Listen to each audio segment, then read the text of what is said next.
พร้อมขับเคลื่อนกิจกรรมทางพระพุทธศาสนาร่วมกันทั่วประเทศ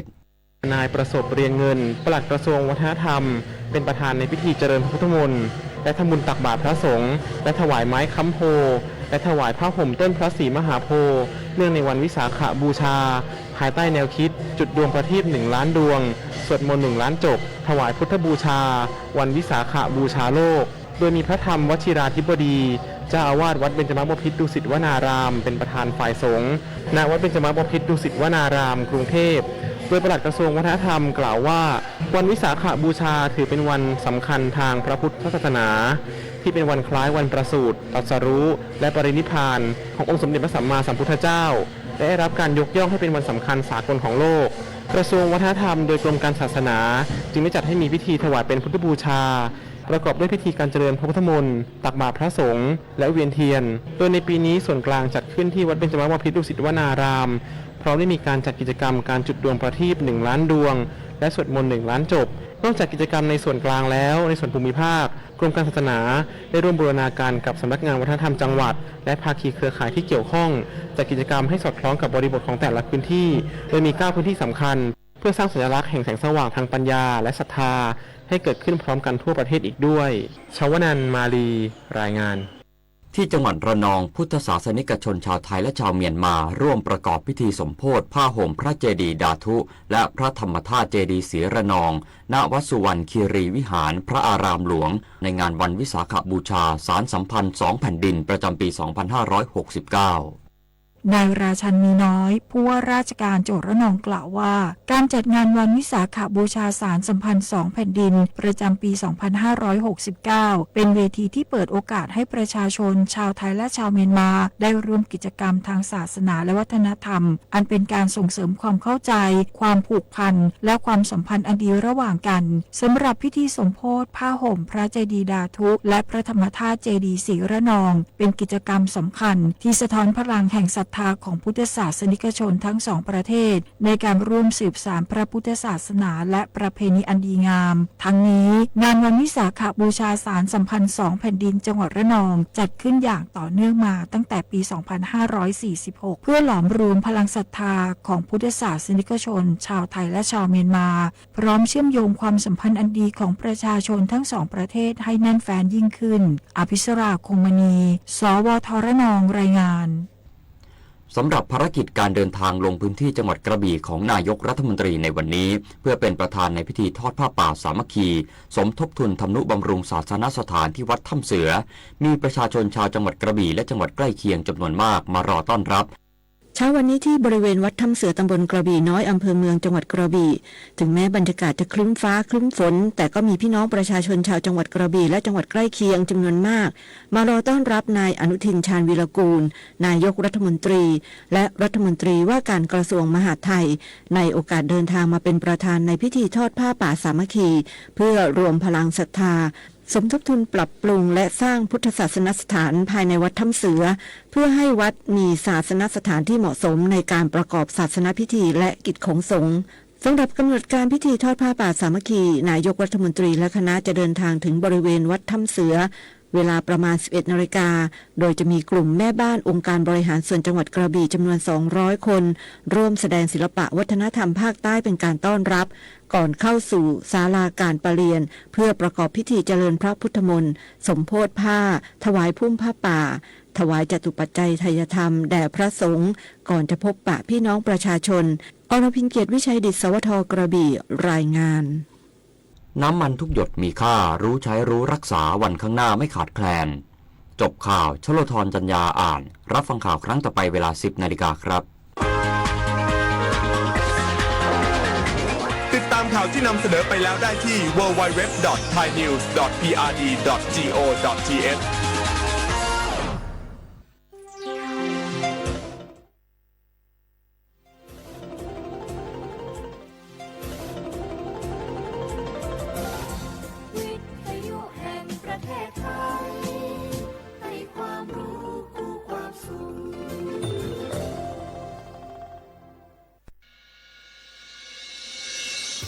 สถานีวิทยุกระจายเสียงแห่งประเทศไทยจังหวัดเชียงใหม่ AM 1476 กิโลเฮิรตซ์ สถานีวิทยุภาคภาษาชาติพันธุ์แห่งเดียวในประเทศไทยที่มีความทันสมัยเชื่อถือได้สร้างอัตลักษณ์กลุ่มชาติพันธุ์สู่สากล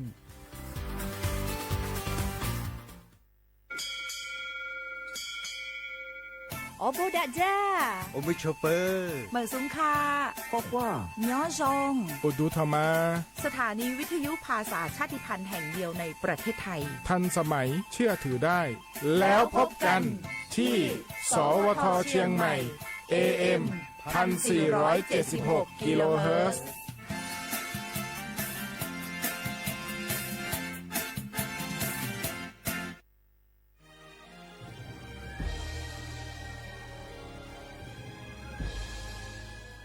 เกิดเป็นคนไทยเติบโตบนผืนแผ่นดินไทยจงภูมิใจในความเป็นไทยชาติไทยเรานั้นนับเป็นชาติที่มีความเป็นมาเก่าแก่ยาวนานเรามีภาษาวัฒนธรรมและมีสิ่งต่างๆที่เป็นเอกลักษณ์ให้เราได้ภาคภูมิใจในความเป็นคนไทยเราควรเห็นคุณค่าและมีความรักชาติหวงแหนแผ่นดินอันเป็นมรดกของบรรพชน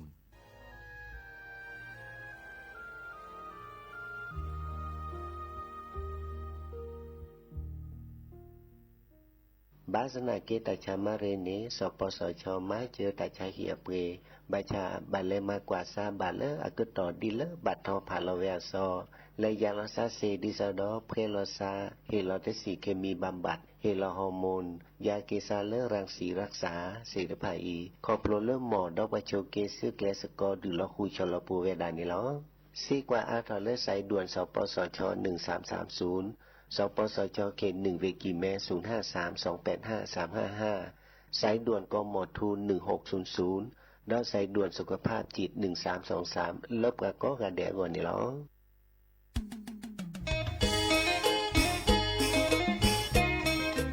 ขอตาทิยาและติเลิศกระจกโพพิลมมันโลตาก็ปลูกก็ต่อมีเวลาเลือกกรมประชาสัมพันธ์คือยุโอทอตัดพิต่ำมาก็เวลาเลือกโครงการออกแบบสร้างสรรค์การผลิตและเผยแพร่สื่อประชาสัมพันธ์ซอฟต์พาวเวอร์สาขาแฟชั่นกรมประชาสัมพันธ์ที่นาคนนี้รับผู้แก่หนึ่งคนนี้และตัดบาตุเซนเมอูบารักสุดเตะคอตัดขึ้นจอประกอบด้วยการออกแบบนี่เนาะเตะคอตัดขึ้นจอดีต่อเลืออากาศเก็บผลและพิลคออักกอและปราบอาลอนิตักบาตุเซและคุณนิตักบาตุเซสกอเพลตลอดตัดและศูนย์การค้าเซ็นทรัลเชียงใหม่แฮลมุนิมุซอวันที่1และถึงวันที่3มิถุนายนนี้ที่โพสเซกตาคุจิควีตัดที่ตามมาอาปูเนกูไว้ดัลปัตโตโตโจโรซาดิโซเลชอตเลลตัตตักบาตุเซการเลือกเกสราสมานีพุสตัดลาเกิดให้กินหล่อตักบาตุเซและถึงเลือกการโจโพเซตผ่านแล้วก็โอกาjika kone bapaknya kena terkata entah kalau tak terbaku sewa maka kelekan okber tak teko tak kamu tak kejauh tak lek yang boleh dilakukan lepas kalau sana muni musaวันที่1และวันที่3มิถุนายนนี่ที่กระทบใจกับกุชิควีตลอดแต่ละศูนย์การค้าเข้าเชียงใหม่นี่หรอ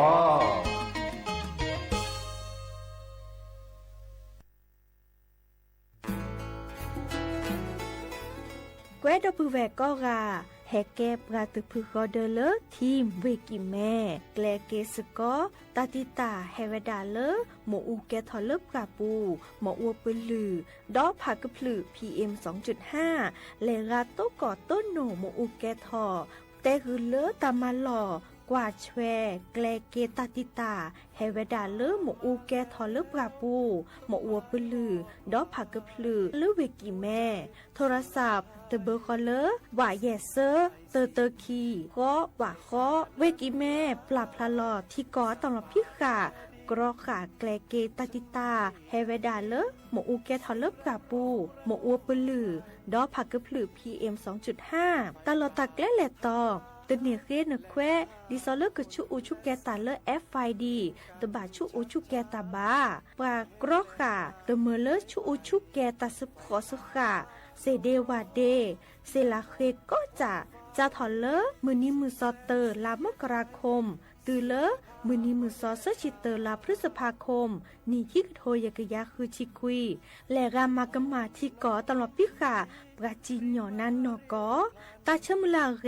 เฮเวดาเลอสำนักงานประชาสัมพันธ์เวกิแม่แฮแกปราตุพึกอเดเลทีมเวกิแม่ก็คือกะญาตาเลโอปุโคปเคดูทอกลิซอและกะชกะกะชกอมุโคชรีพากะพลือโตโอบานอ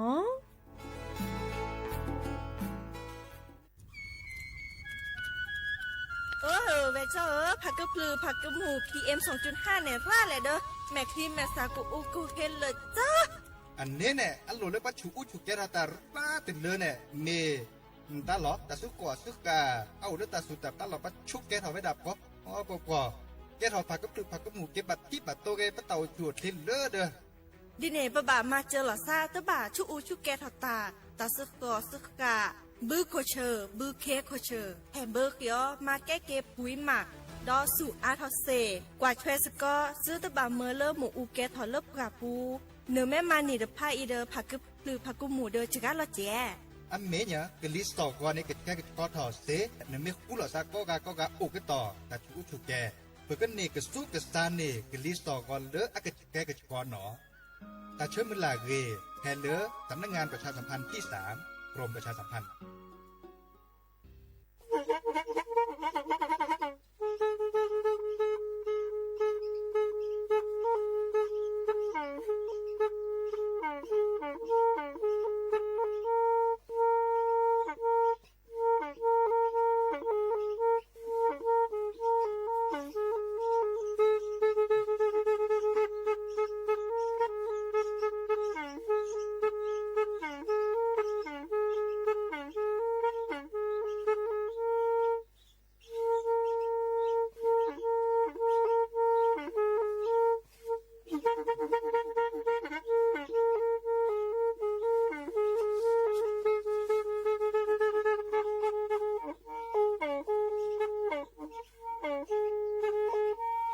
แทอีวิทยุกลือหลอก็จะแตะเวกีแม่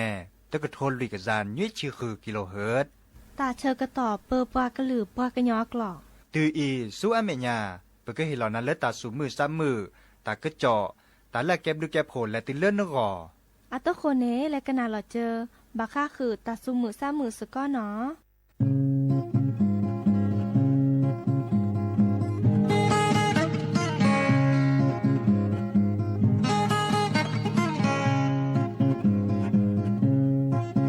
โตโคเน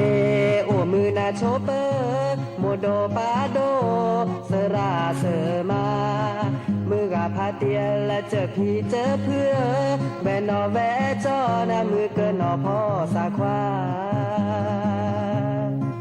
โพดีโพซาเนอาออนูนาโอเคโพดีโพซาเนอาออนูนาโอเคมอเกอจาซวาลาเกอโชเกบานา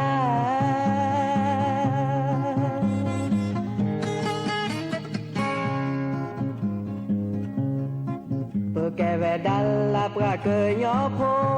มอเปเกโอดอตาเอนาตากุยเมื่อตากาเลนาเอลอซาแกกว่าลอซาเตมือนามาดิเนนาเตเรมอเปเกปลายในลอเปตาเกมามอเปเกปลายในลอเปตาเกมามอเกจาซวาลาเกโชเรบาพรา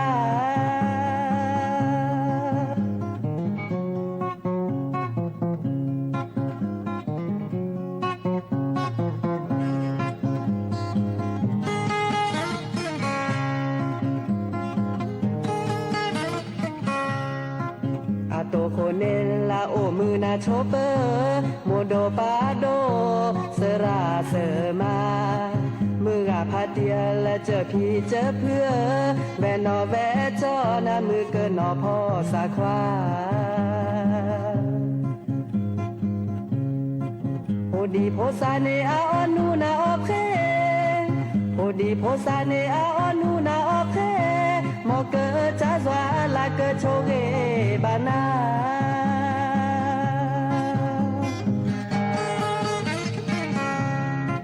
เปแกเวดัลลาปราเกยยอโพมอเปเกโอดอตาเอ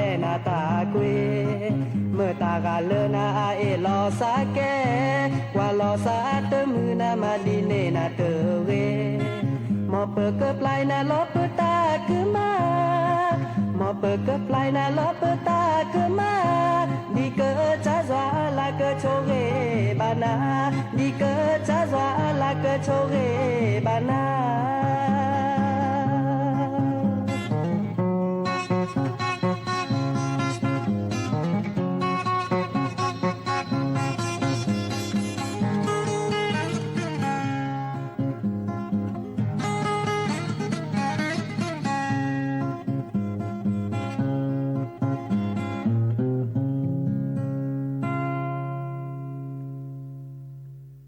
โอ้มือโชเปอร์ดับเบิลแวร์มือราพาตีพือพี่ก็กาเนาะบาตุกอลาซาเดียาพอมลาวารัญญาไฟไพโรธแพลือวิทยุกลืนหลอกก็จะแต่วิกิแม่สวทเชียงใหม่ต่ออีโอแกสกอลาซาตาเชอร์ก็ต่อก็คอคุยนาริและตุเลออนาริติชีฮัลโลคอปาคือนาริและตุเลอนุยนาริกนาดอบกากอดอบกาเซแพเลอวิทยุคลื่น AM ตะกะโทลุยกยานุยคือกิโลเฮิรตซ์วิทยุเลอพะบาโค FM 104.25 เมกะเฮิรตซ์ออนไลน์แฟนเพจ Facebook สวทเชียงใหม่ AM 1476 KHZ เนาะแม่เมเลอมือคืนนี้เนาะกนาดอบกาเซแพเลอวิทยุสวทเตือนภัยภาคเหนือเนาะอาเกอทือนี่เบกลือกทาแลออทอตาเชกต่อเลยเยนาริตือเลอคืนนาริเนาะเดกนาเซแพเลอคลื่น AM ยกยาลุยชิคุยกิโลเฮิรตซ์เนาะเดโอเคสกอลาซาเซเดโทรศัพท์อบกาเซเบอร์โทรศัพท์เดเบอร์คอลเลอร์053-276-007วายเซอร์คีนุยคือวาวานุยเนาะมือจ่าตินิยติเนแฮตุลอก็เชอดอปือแวมือกับพาติพือพีซิโซโดบามือจ่าตากุบากุเซตาซุมุซามือโอติจาลลอมือเลอก็กานี้ตกตะละเกเบมือซาพรีเนาะและกันนาดอกกว่าตาซุมุซามือเลกะเคือดอเนาะ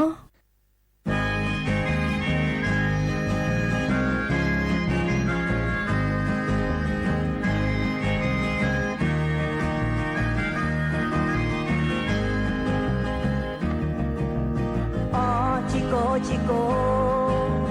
อ๋อจิแกจิแกอ๋อจิโกลอเมอ๋อพาโดในเลิกเลโมกีสาในอาเปทอกาบินาปาในอาเปกาบ่อโชโมบ่อเกยาบ่อเบดีบ่อลอเมอ๋อจิโกอ๋อจิแกอ๋อจิโกลอเมอ๋อพาโดในเลิกเลแม่ประตาในอาเพโดแม่ประตาในเพเตอแม่ประตาในอาเพกาแม่ประตาเพเตโอบาอ๋อจิโกอ๋อจิแกอ๋อจิโกลอเมอ๋อพาโดในเลิกเล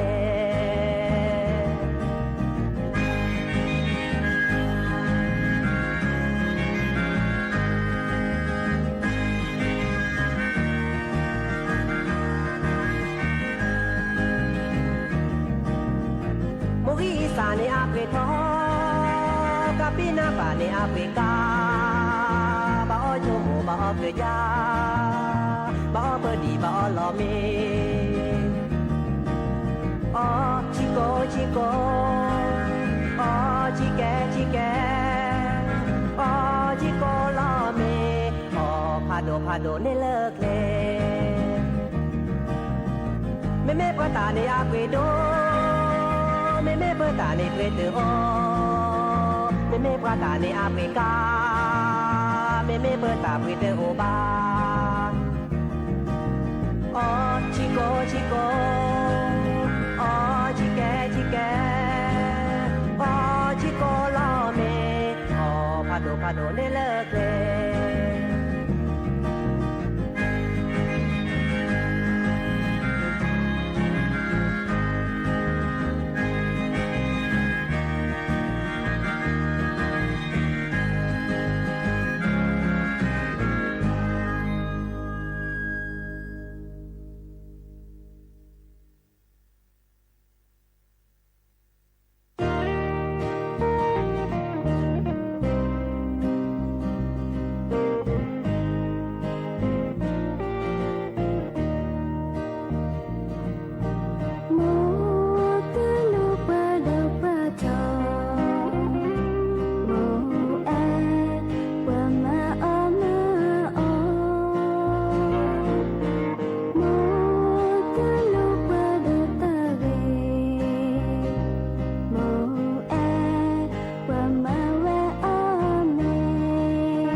หาเกกันนาดอตากูบากูเซเนาะตะนี้ฮะแกเฮตตากูบากูเซบาคาเดอตาชาตจะเล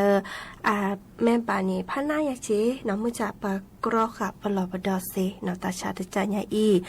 ก็ว่าดาเลตาชาบัดไทยักเนาะเดอแกตาชาตจะเลเปิดถอเลเชื้อแบคทีเรียคอสตริเดียมเทธานีเนาะแกดิซอเลโอเวดาเลฮอโคพักกึพลือเนาะตาเลโอเลบโคเบคือเนาะแกเอาโอกรกเลซาเวแฮหนึ่งเลปะสุบทีนี่เลตาปุลลอเนาะดิซอบากานีและยอบาตาดิซอมเลขอปุลลอเนาะยอบานอกี้ว่าดิซอเมื่อขอบัติบัดโดแกคิตาปุลลอจานี้เนาะดินิจะเดอแม่ปุลลอปุเตดิจลอติที่ก็เนี่ยเกลือเกบาแลซื้อคือขีคลิกเลเนาะที่เราจะเต้นนี้เชื่อบัตทยักเนี่ยไม่แห่หนึ่งเลเปอร์สุบทีมตอนนี้เกดูทอก็ดาสารพิษท็อกซินตะค่ะเนาะแต่คันนี้เกิดแลมา5 โรเลอร์เปิดถูปปลาเนาะที่ซอ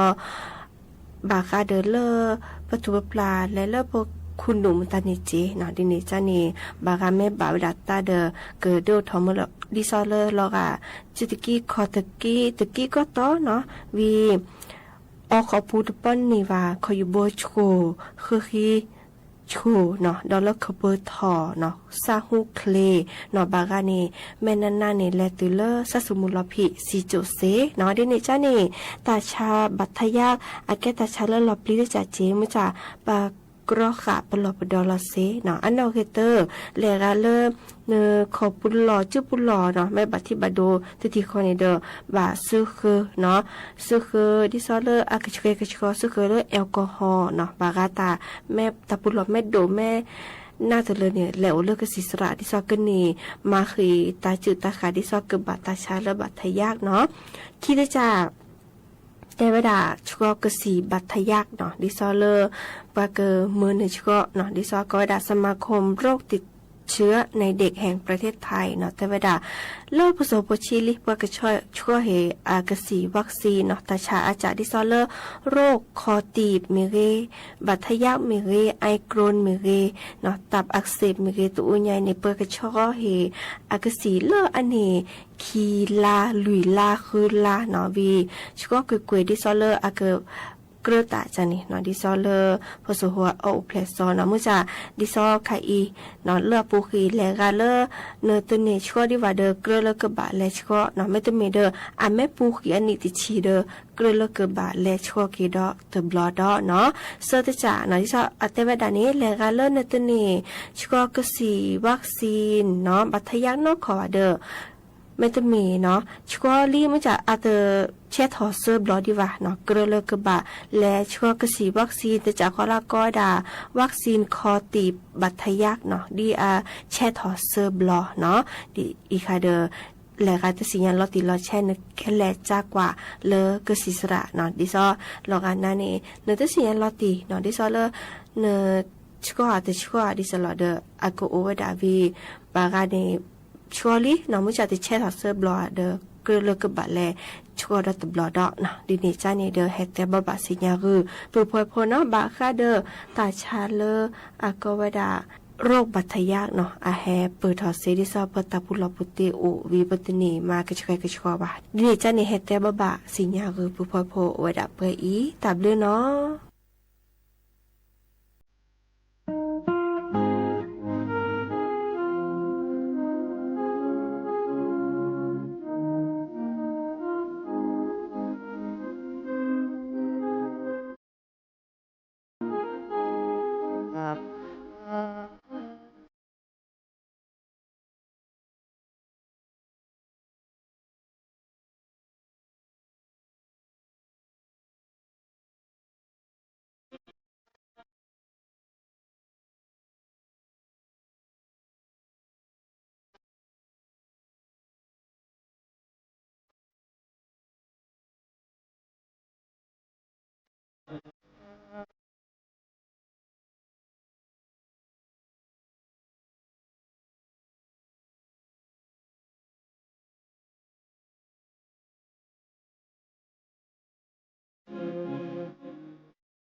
Quê quê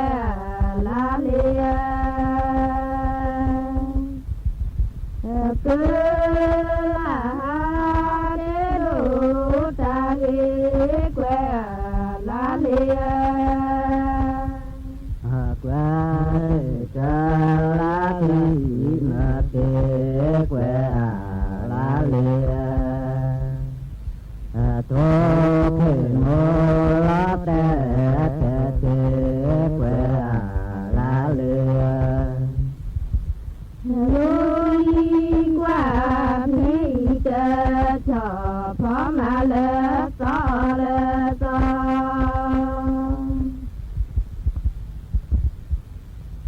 qua lên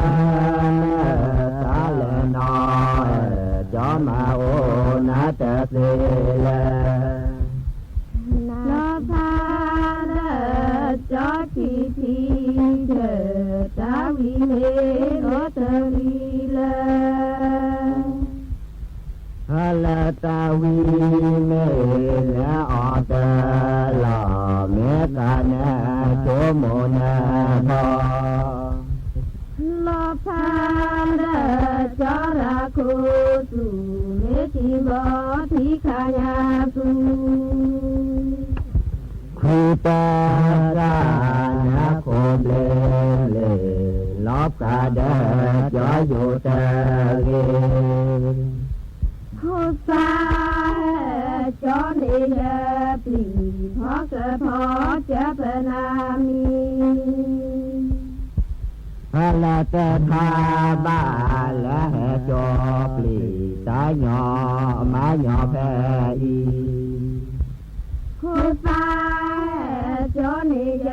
pli phó nữ thô ly tê tha ba cho đa từ ta nhỏ má nhỏ là na chư Nam mô Đô Giá Lê Tê Phật Na Su Ma Su Tê La mô ta đô na la ta ba mô cô na phô mi no Nam mô Đô Giá Lê Tê Ta Tha Lê Ca Cư mô ta đô na la ta trừ mô cô na phô mi no khi Nam mô Đô Giá Lê Tê Chỉ Ta Tha Đi Tha Đi mô ta đô na la ca chê mô cô na phô mi no Nam mô Đô Giá Lê cho ta phá đô pha tho mô ta đô na la ca cho mô cô na phô mi no yo Tha chi kli se na bi la chi lê gà phu lê gà pa ta chi kỳ sẽ phần về thử sa bi la tho ta chi kli se mi đa khó chi lô quê đa hoa cơ lo ta chi kỳ sẽ bỏ cơ thử vì đa khó ghét lụt ta chi kli se nhà po mò chi lô quê lê ta pha po ta chi kỳ sẽ mi ta kề nhà po bỏ hết thọ la lê cơ qua lê cá lê đo để cho đi lê cá lê no thơ la wa so ro ta du ro ke ne thu la ta u thô phô đi thọ bi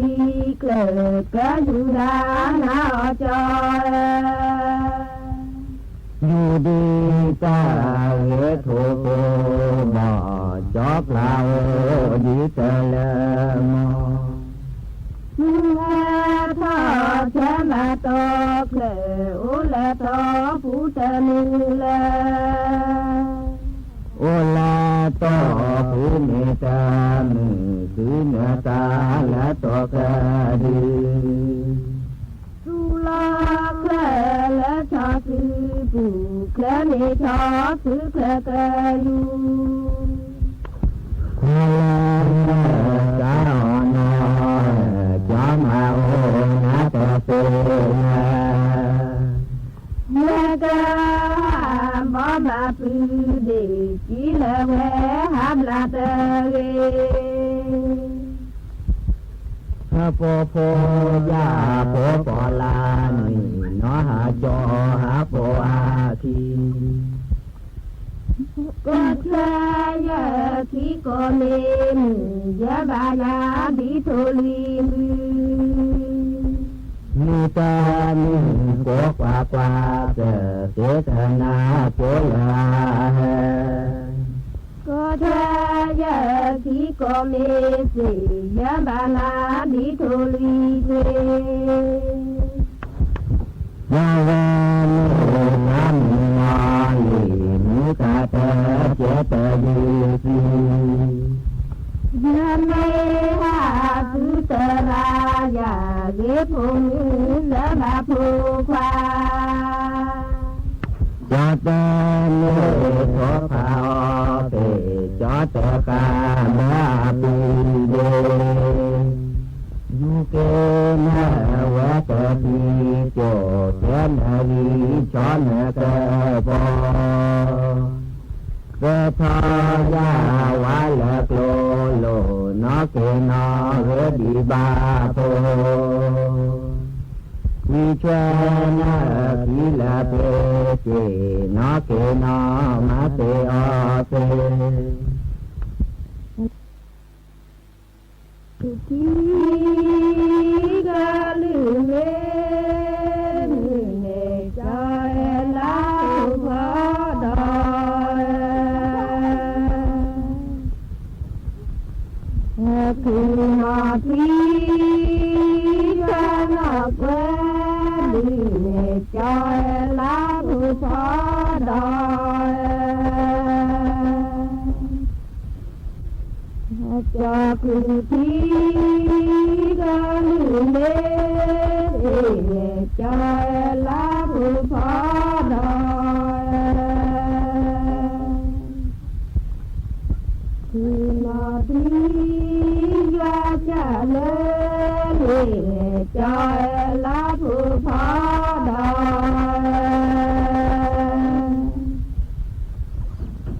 เดินเกิโจลูใจลาผู้พอดอย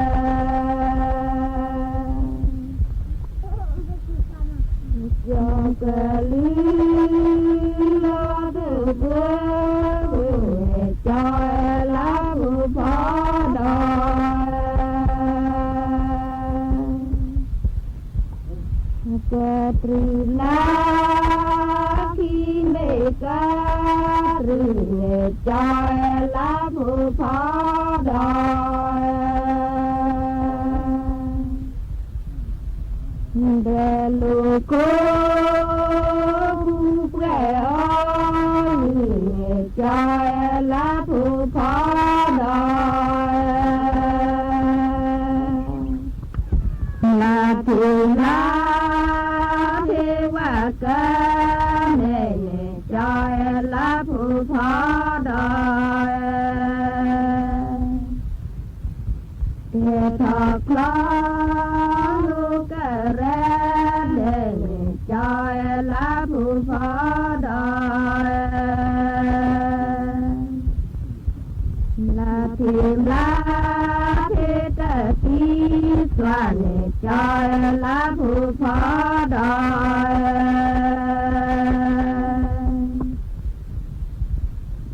ทอคลอลูกมีด้านใจลาผู้พอดอยนูว่าตรุกุลาเป็นใจลาผู้พอดอ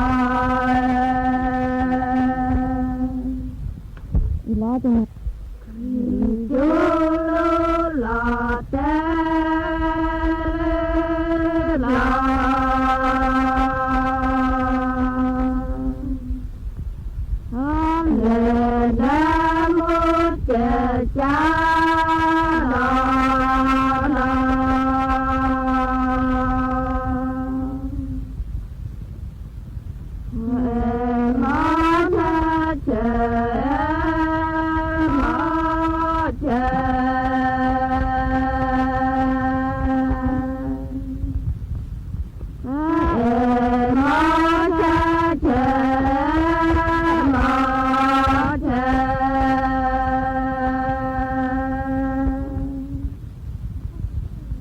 quỳ chỗ là ta lệ bờ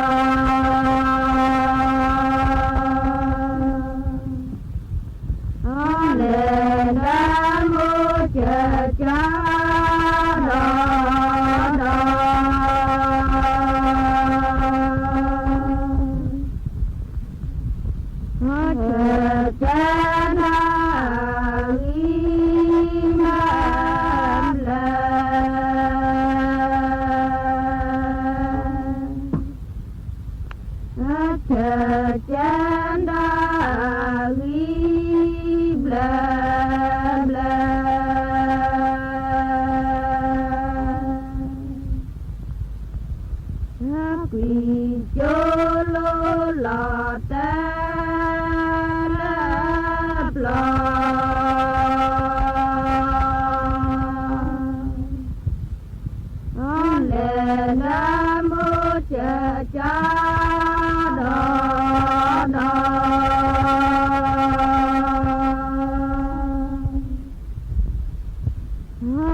Tôi lý quê lọ cha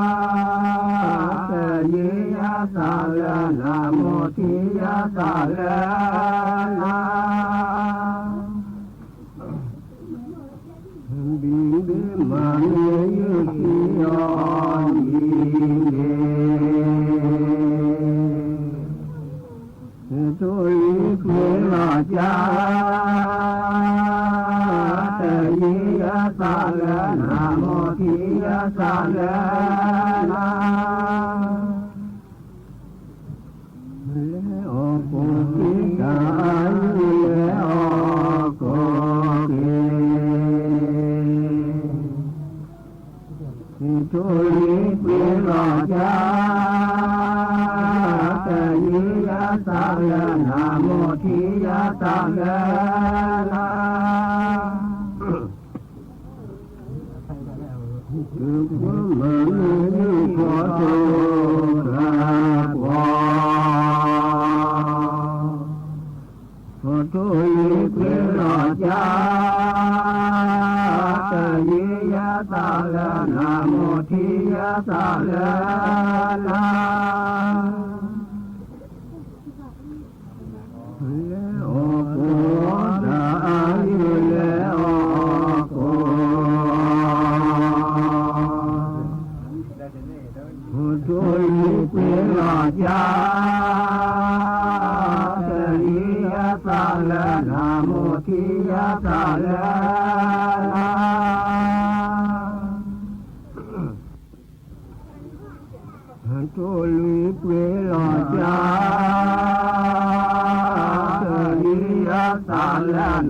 สถานีวิทยุกระจายเสียงแห่งประเทศไทยและเครือข่ายทั่วประเทศเสนอข่าวต้นชั่วโมงรู้เร็วรู้จริงเกาะติดทุกสถานการณ์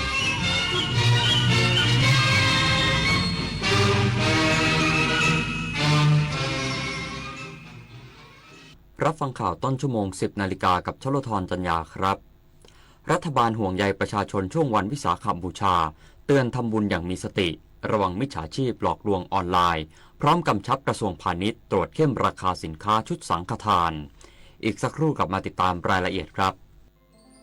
วันวิสาขบูชาเป็นวันสำคัญสูงสุดทางพระพุทธศาสนาวันที่พระพุทธเจ้าทรงประสูติตรัสรู้และเสด็จดับขันธปรินิพพานในวันเพ็ญขึ้น15ค่ำเดือน6ปีนี้ตรงกับวันที่31พฤษภาคม2569ขอเชิญพุทธศาสนิกชนร่วมทำบุญรักษาศีลฟังธรรมและเวียนเทียนเพื่อถวายเป็นพุทธบูชาและน้อมนำแสงธรรมส่องใจตอนนี้ปัญหาบุหรี่ไฟฟ้าเข้าถึงง่ายมากและมีรูปแบบที่ดึงดูดใจเด็กๆโดยเฉพาะสารเสพติดเป็นภัยต่อชีวิตบุหรี่ไฟฟ้ามีสารพิษอันตรายต่อสมองที่กำลังพัฒนาของเด็กและเยาวชนอนาคตประเทศชาติจะพัฒนาอย่างมีคุณภาพร่วมปกป้องเด็กและเยาวชนจากบุหรี่ไฟฟ้าคนไทยไม่เอาบุหรี่ไฟฟ้าคนไทยไม่เอา